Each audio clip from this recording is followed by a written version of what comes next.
welcome everyone to this week's Citizens Climate University. It's a weekly webinar programs of Citizens Climate Lobbies that provides CCL supporters like you and I with access to in-depth training opportunities on topics relating to climate change and effective climate advocacy. I'm your host, Brett Cease, and tonight's topic is making it local, making it real. We're going to be joined by Karen Florini, Vice President of Programs at Climate Central, for a training that will highlight the toolbox of climate communication tools available to climate advocates from Climate Central, including Climate Matters, WeatherPower, Sea Level Rise, and Real-Time Climate, all of which provide timely, personalized alerts on climate impacts and solutions for every community within the United States.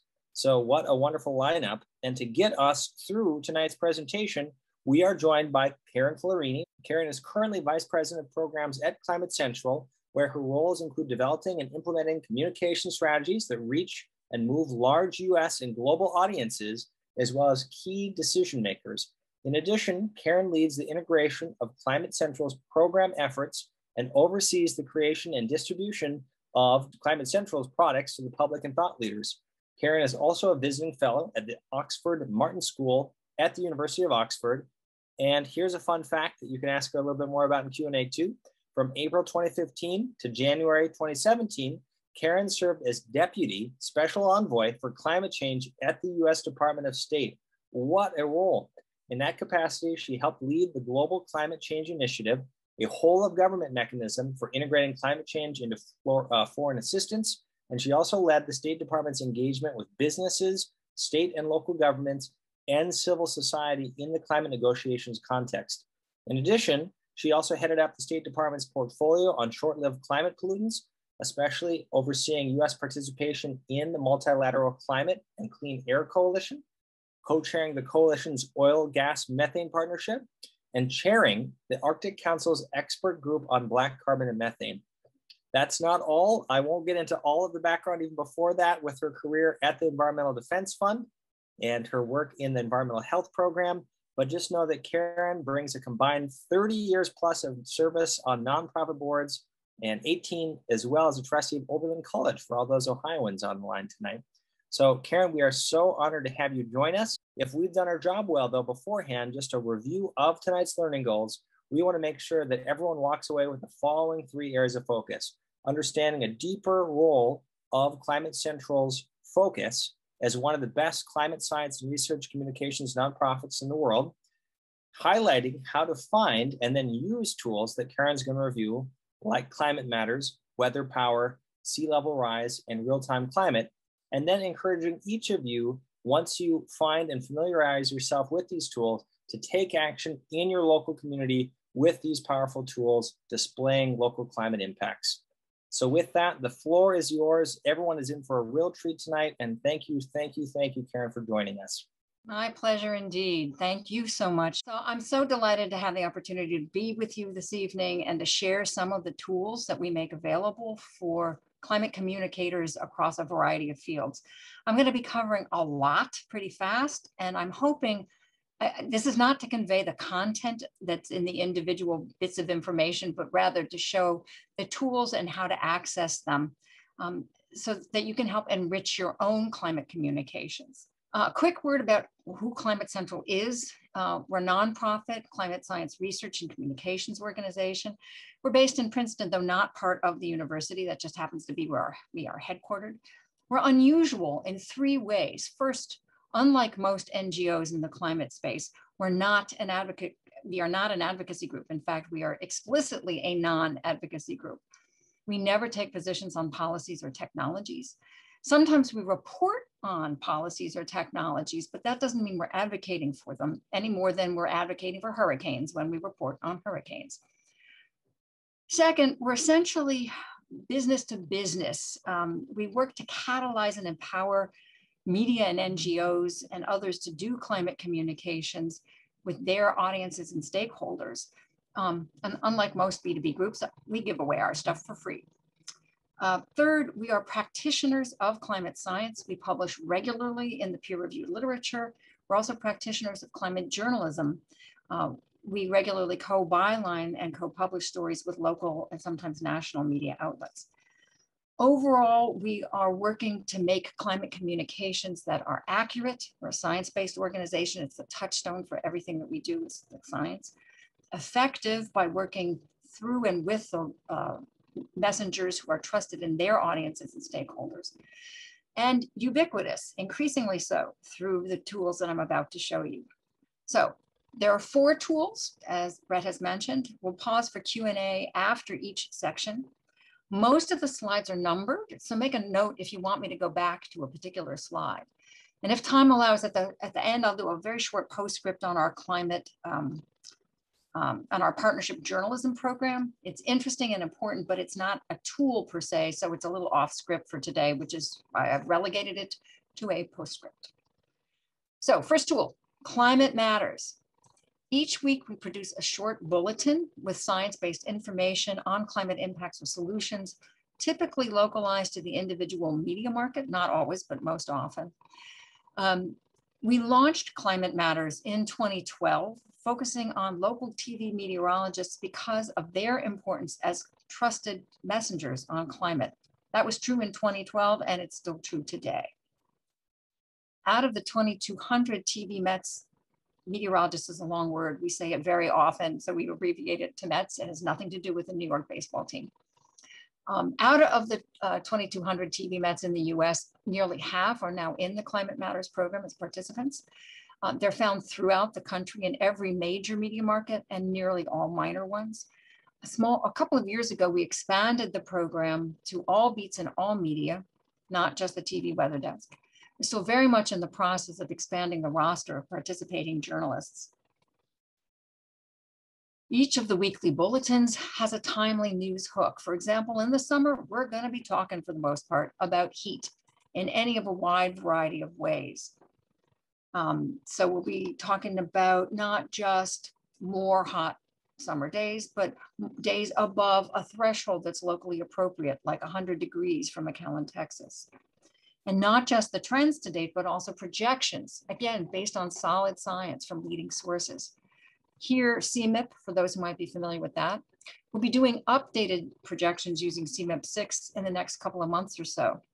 So this lets the Providence meteorologist or anybody else doing climate communications in Providence go out on the air or someone stand up in a meeting and say, well, how'd you like today's 95-degree day? We're in store for a lot more of these if we stay on our current path. We also now do seasonal packages.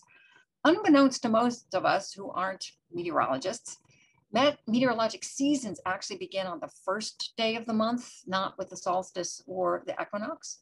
So for example, we put out a summer package on June 1st, this month, showing local trends for average summer temperatures, summer nights, a number of extremely hot days, and so forth. As part of this, we evaluated 51 years of summer temperature data in 246 US locations, pulled out some interesting facts and figures like these. I know this is an awful lot of words. Again, I'm not trying to convey the content here, but just letting you know that these interesting factoids are available in the summer package. In the winter, we'll talk about it being less cold. We'll also cover precipitation, deluges, and droughts. But it's more than just the temperature trends and the precipitation trends. We also draw connections with impacts like longer allergy seasons, impacts on electricity demand and thus your electric bill, more icky bugs. And this one I especially like because it's animated. You see the little mosquito draining things out here. And we'll do updates as needed to reflect the most recent data. There's some topics like the seasonal temperature trends and packages that we'll do every year. And others like mosquitoes that we'll visit every 2 or 3 years because you just can't cover every single topic when you're only doing 52 bulletins in a given year. Health relevant information is also something that we frequently cover, such as things that affect air quality, like stagnant air that lets air pollution pile up, wildfire smoke that creates also lots of air pollution. And then we'll do explainers about the consequences in detail about air pollution. This is my personal favorite of our explainers. I've been working on climate for years before I saw this, but it was a real aha moment for me. And I've gotten similar reactions when I show this to others. It's also been featured in a number of interesting places, including by the UN FCCC Secretariat. Climate matters a lot more than just the graphics, though. Each weekly bulletin has also got analysis and background information, as well as potential local story angles and experts to interview. This is all stuff that's critical in helping time-strapped reporters cover climate stories, but is also, I think, quite helpful in thinking about how to frame things when you're doing broader climate communications. Every 4 or 6 weeks or so, we'll have more to say than fits into a weekly bulletin. So we'll do a research brief or a report on that topic, like this additional item from our Seniors at Risk series. There we've done some materials on heat and on coastal flooding. We've got wildfires up our sleeves and some more potentially as well. Sometimes we'll take a lighter approach, especially around holidays. So for example, here we have Rudolph with his No So Bright, and sports. And we'll also highlight the increasingly popular warming stripes that we saw behind Brett this evening. Those are created, of course, by Professor Ed Hawkins at the University of Reading. With his guidance, we've created local versions for most US media markets and all states except for Hawaii, which doesn't have sufficient data. Again, I want to stress that if the data aren't there, we don't do it. And when the data show something that might be counter trend to the overall trend, we share that information. We don't hide things. This, by the way, is my personal warming stripes COVID-19 mask, which I hope not to have to wear very much more at all, since I'm fully vaccinated. Increasingly, we emphasize solutions like storage of carbon in agricultural soils. Earlier this month, we issued the newest bulletin in our solution series. This one is on electric vehicles. Last month, we focused on wind energy. And of course, this is both a Climate Matters and a research brief. Similarly, in March, we did one on solar, and we've got several more in the pipeline for that on the solutions front.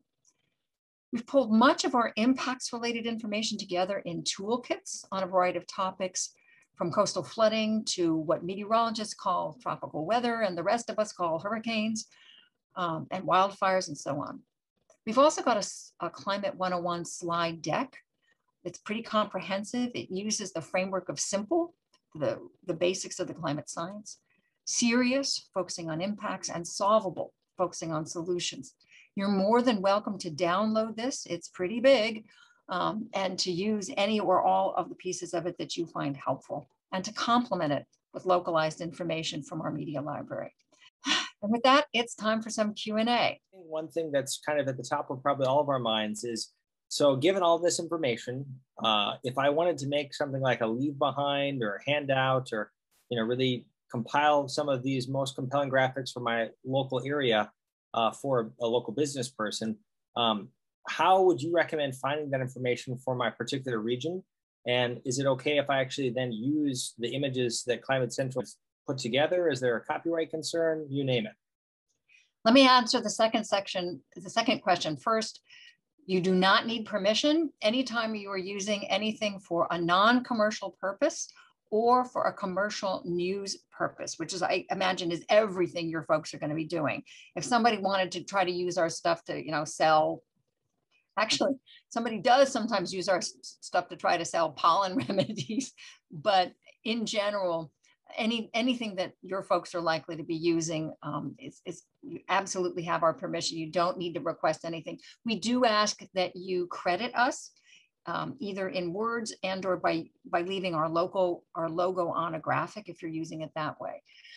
In terms of how to find things, glad you asked. You visit our website and you click on the media library to find the locality specific information. You go down to where it says market, which means media market.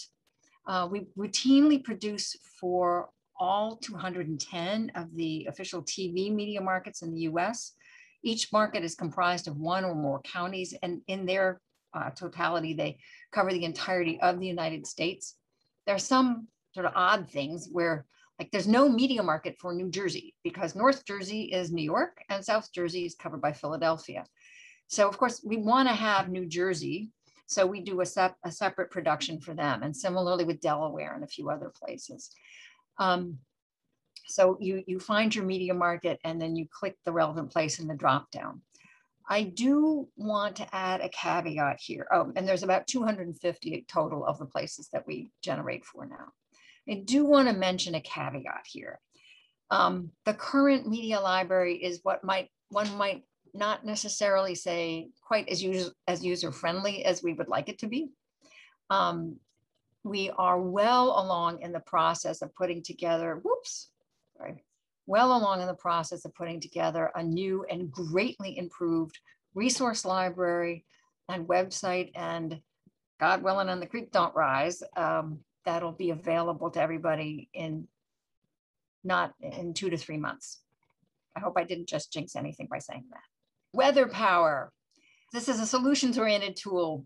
Here, what we've done is laboriously compile all the information on installed solar and wind capacity throughout the United States. It's actually pretty easy on wind because the FAA Federal Aviation Administration requires that people who are putting up wind turbines tell the FAA where they are so that planes don't bump into them. Solar is a much more complicated process, but we've basically completed, we've done that. We combine that information on local installed capacity on a locality by locality basis with yesterday's actual and today's and tomorrow's forecasted weather for that locality. Then you multiply it out and voila, you get a downloadable graphic with the quantity of energy generated through wind or solar in that location, plus some equivalency data to put this into context. So the user goes to the WeatherPower site, selects the location of interest. By the way, I will mention that we had a little glitch in the solar district. in the congressional district. I believe that is back live now, but I forgot to check right before this, so it may not be active, but it will be again very soon. Then you see something that looks like, you scroll down and see something that looks like this. You select whether you want wind or solar. Unless you're on TV, you don't care about the background thing. You choose the dates in issue, and then you get to pick your equivalencies. And I'll mention that even though smartphones is not the default, we find that lots and lots of people pick that. I think it's because we're all wandering around with these things in our pocket all the time, but also because it doesn't take that much juice to charge a cell phone. So you get some interestingly large numbers. And then you press this download graphic, and presto vivo, what you get is something that looks just like that. Again, if you want not to have the graphics in the background because you want to do something of your own background using your own image, where you can pick the transparent background. And this is what it looks like. And there's a new tool that we're going to use to quantify how much electricity we're getting coming from solar and from wind. We are really in a good spot to get more energy out of the wind, and you can see the effects here for today. You can see here the equivalent car miles, the equivalent trees planted, and the equivalent smartphones charged. And I think this is a really cool thing to look at.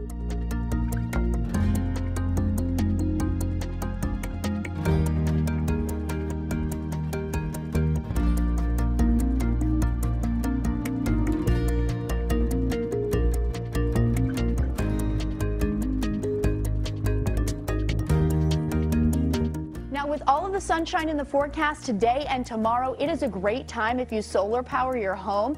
Look at our solar power index coming in from Climate Central today and tomorrow at a perfect 10.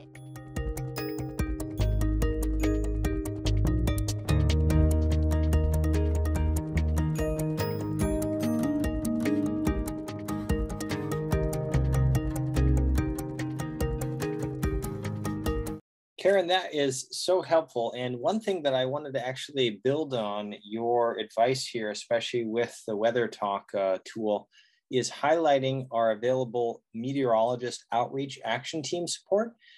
We have many action teams in CCL. And if you go to community and then here under the connect button on the top, on the drop-down menu, if you click on action teams, you'll go to this directory. One of them is the wonderful leadership being done with our meteorologist outreach. It's here on the far right side. You click on it, and it will take you to the homepage of our meteorologist outreach action team. We'll put a link to this in the description field of the video as well. But from here, you can see the most recent, monthly webinar. You can see upcoming events, a lot more information. But the most helpful user guide that I wanted to spotlight here is right here. It's the user guide for meteorologists, outreach action team members. And if you click on that, it opens up a separate document actually that gives you advice on influencing your local TV METs, some example of scripts that you can use for that initial outreach, some great tips that CCL community provides on social media, really being able to highlight how to use extreme weather events as opportunities to encourage your local TV METs to talk about climate change, how to organize campaigns in your regional media market using the tools that CC or Climate Central provides, and then how to really report back and track those contacts with the action team. So a really great piece of advice that I can't uplift enough if people are interested in doing more work with their local TV meteorologists. And with that, I'll pass it back to you, Karen. Okay, third tool. Now this is actually a trio of tools from our Sea Level Rise program. First is our interactive map tool, which is on a Google platform. And like with any other Google map, you can zoom and pan and all that sort of thing. We have multiple layers of maps, including by year and water level and more. And when you can change the key settings by clicking this change settings button to look at sea level rise alone or with an annual flood, which is the default, or a once a decade or once a century flood. You can also change the pollution scenario and make various and sundry other changes. Because we're a science-based organization, we also document everything up the wazoo. If you click on the details, you can we document everything. And then if you click on the details and limitations, this box pops up. And then if you click over here on these little V's, you get even more details, pretty much anything you could possibly ask. Our second sea level tool is called Risk Finder. You can enter any US coastal location. And it combines about 110 different federal databases, most of them are federal, and lets the user see what's at risk from various water, when the user sets various water levels. So on the population tab, you can look at a whole bunch of demographic information, total and as well as populations of color and particular ethnic groups.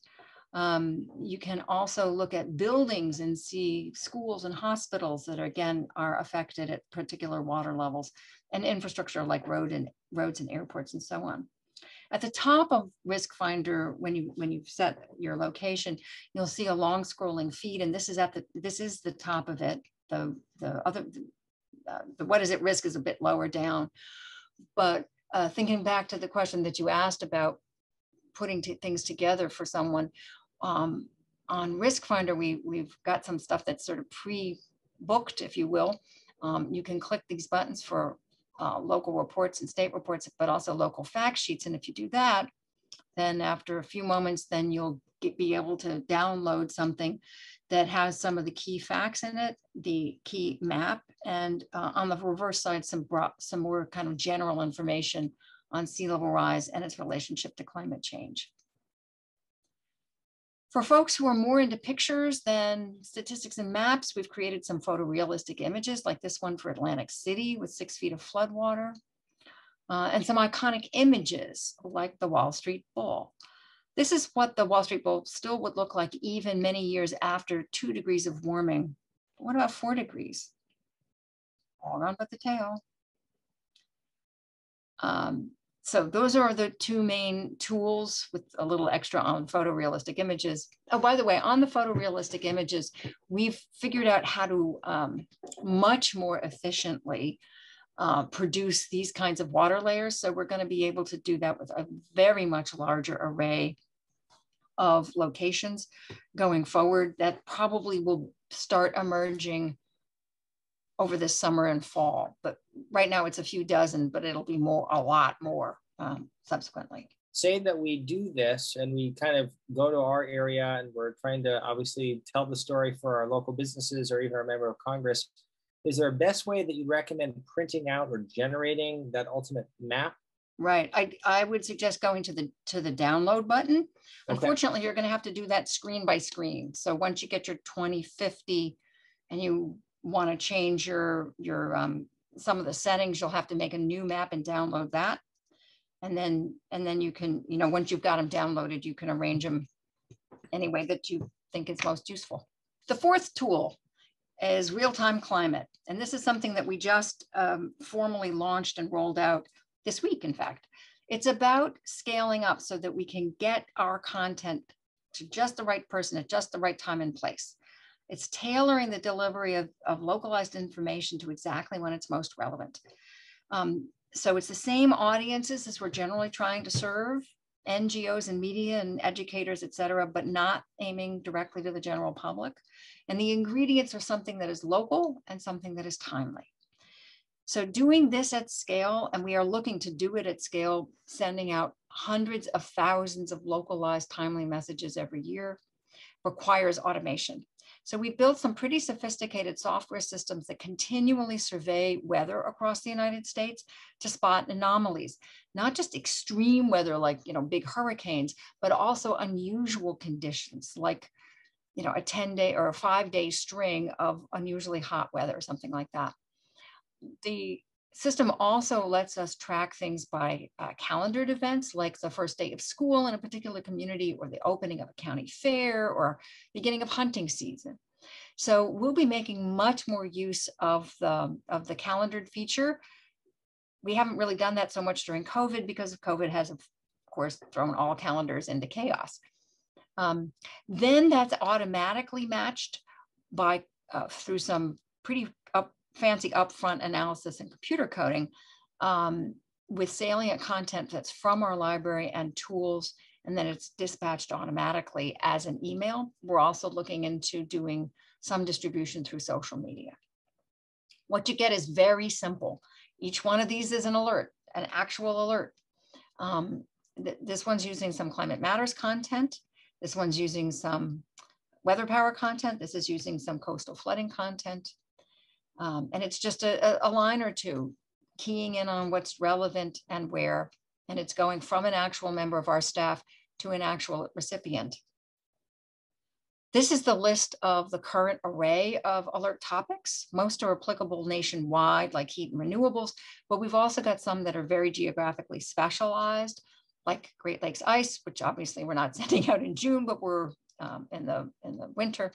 And brood 10 cicadas, which I am very glad to say, as someone who lives in Washington, D.C., are now over, at least here, for 17 years. And I personally do not miss them.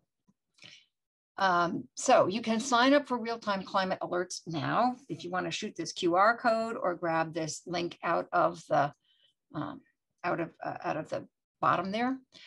And that, like I said, Real-Time Climate is basically about taking all the rest of the content that I've been showing you and distributing it on a convenient basis. So this kind of goes back to the earlier question about, are we pushing it out to people? The answer is yes. That's exactly what Real-Time Climate is doing, again, for the priority audience, the priority user cohorts like you all, and media and educators and so forth.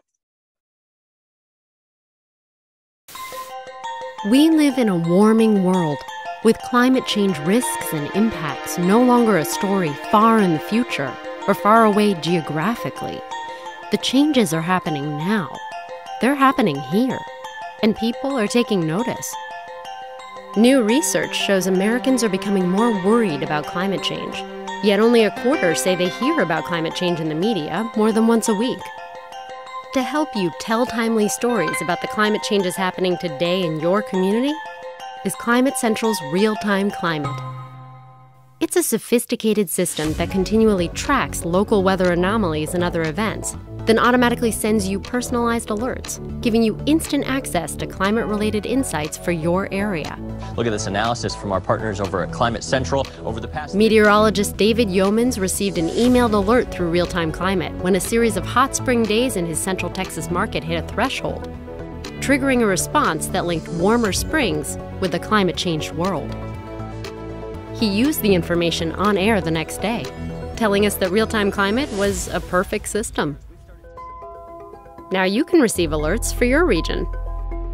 Real-Time Climate is expanding to cover climate-critical areas like health, sports, agriculture, business, and renewable energy for communities around the country. Powerful insights into climate impacts on and solutions for our world. Realtime Climate is built to put local climate information at your fingertips, helping you tell the local, timely climate change stories your audience wants to know and know now. To receive your alerts, sign up today.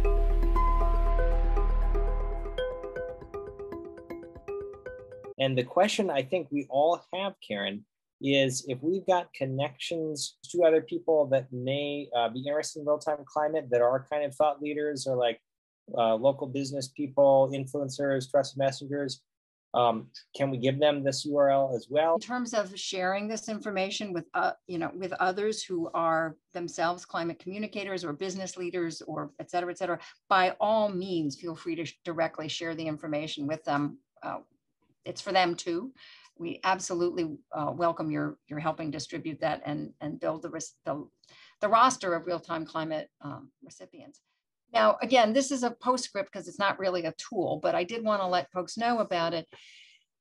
Through this, we co-report, co-publish, co-produce, et cetera. We bring a story concept, local data, usually the graphics production and the science writing, and the local partner does the feature reporting to tell it through the eyes of an actual human being, connect it with a real person so that it's a story. Much of the work that Climate Central does, I mean, we are very well aware of the fact that just talking facts to people does not meet the entire need in terms of communication. What we're doing is providing an ingredient in a larger dish. But in the journalism context, we actually are helping to provide a more complete package by working directly with the local media partner. And these things, by the way, even before the pandemic, and certainly now, lots and lots of local newsrooms are very strapped for staff, particularly for expertise. So these stories tend to end up on the front page, even in places you might not expect them, like the Pensacola News Journal.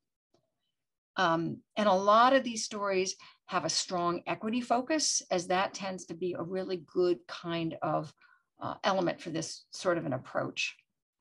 And it's not just print digital. We also work with local TV and radio. So for example, one of the stories that was prompted by one of our recent peer-reviewed scientific papers about affordable housing being at risk in coastal flooding, we did partnerships in New Jersey with print digital, in Boston with TV, and in Miami with radio.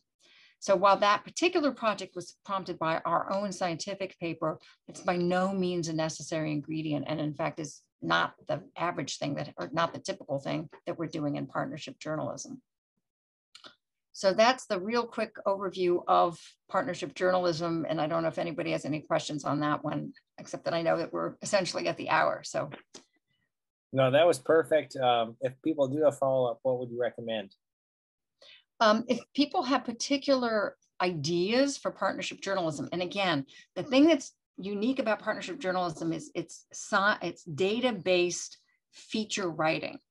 So it's not just, oh, here's a potential interesting story, but there needs to be a way to pull some meaty data into that. Again, please let me know if you have specific story suggestions that might fit into that particular model. So if people do have ongoing questions, please feel free to reach out. You've got Karen's email, mine as well. This is Brett at Citizens Climate. Here is a link where you can find the slides. But we are so grateful, and I'm actually just going to close by saying personally thank you, and then open it up for all of us to give you so many rounds of applause. Karen, it's late where you're at. You've been doing this all week, especially as you launch Real-Time Climate, for you to spend so much time in preparation with us, and for everyone that's going to be tuning in afterwards, not only with us live. Our whole network is grateful for all of the work that CCL and CC get to do as partners and moving this forward. So thank you, thank you, thank you. I'm very, very grateful to have had the opportunity to be with you this evening, and thank you all for participating. Great. Yeah, same here. Thanks, everybody. Thank you for listening to this episode of Citizens Climate Lobby's training program. You can tune into more episodes anywhere podcasts are available. Inspired by what you heard today? Join Citizens Climate Lobby to advocate for bipartisan climate solutions. Go to community.citizensclimate.org to find more trainings, resources, your local chapter, national action teams, discussion forums, and more. Be sure to like our Facebook page and follow us on Twitter and Instagram @Citizens Climate. We also invite all of our listeners to subscribe to our YouTube channel for more inspiration. And together, we are creating the political will for a livable world.